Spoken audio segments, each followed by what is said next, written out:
Well, that's a difficult question because different people are attracted by different colours. But often red, as you can see, we've got the red doormat. That's a really good colour because red is the archetype for men as well as a number of other areas.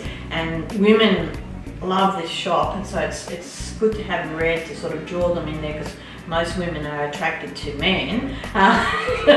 So we have the red there. But overall, the most popular colour is blue, which happens to be the archetype for women. So a light blue or an indigo, a dark blue?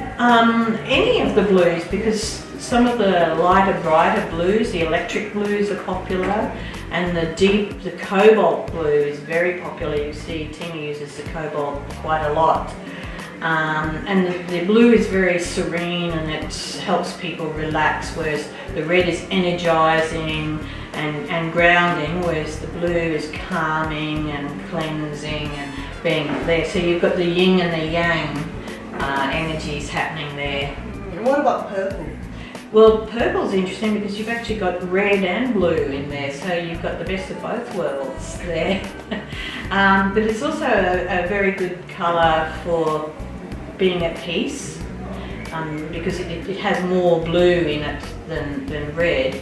And people who are attracted to purple are people who usually are good, very creative, people who are imaginative, good writers, and often people who care about other people, who are nurses, and in that field they often are attracted by violets and purples. Yeah. That's my favourite. Because it relates to being of service to others on some level there, but also can be people who are very intuitive, often like the indigos and violets as well. It's my father, Tony Cooper. He was actually an interior decorator, and that's where he got interested in how you could actually engineer a different feeling by putting different colours. For instance, in buses they put the light colours down the back of the buses to draw people to the back. In prisons they often put the pale pinks because it's very difficult to be aggressive when you've got that pale pink love energy around. And it's actually starting to become more mainstream now, and it's used in the medical world a lot more.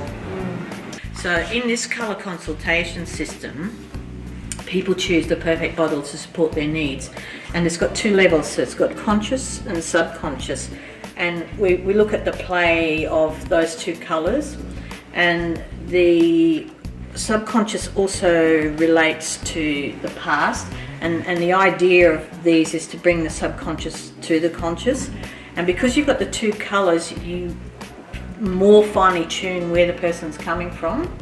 And then we look at what colour relates to which chakra, and which chakra relates to physical functions and organs, and each colour has a different meaning emotionally, mentally and spiritually.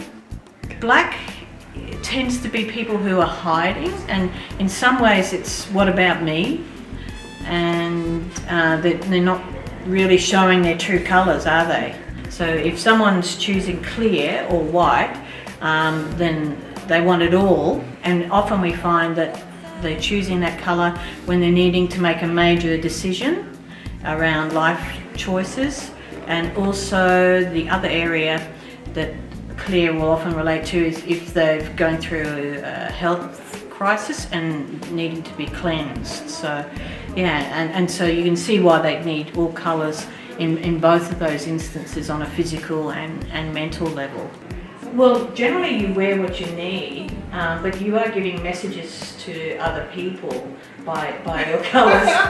So, you know, people will say power dressing with the red, that's power dressing happening there. What's my message to them? Well, you've got lots of things happening there. So a bit uncolour coordinated. Blue and white, which can be perfectionist colours, but then you're softened with a bit of magenta, and magenta people often are caring people and have that empathetic nature. And you've got your blue jeans on as well, so you've got your female goddess energy happening there as well. So, yeah, you've got a nice wrap up there. Thank you.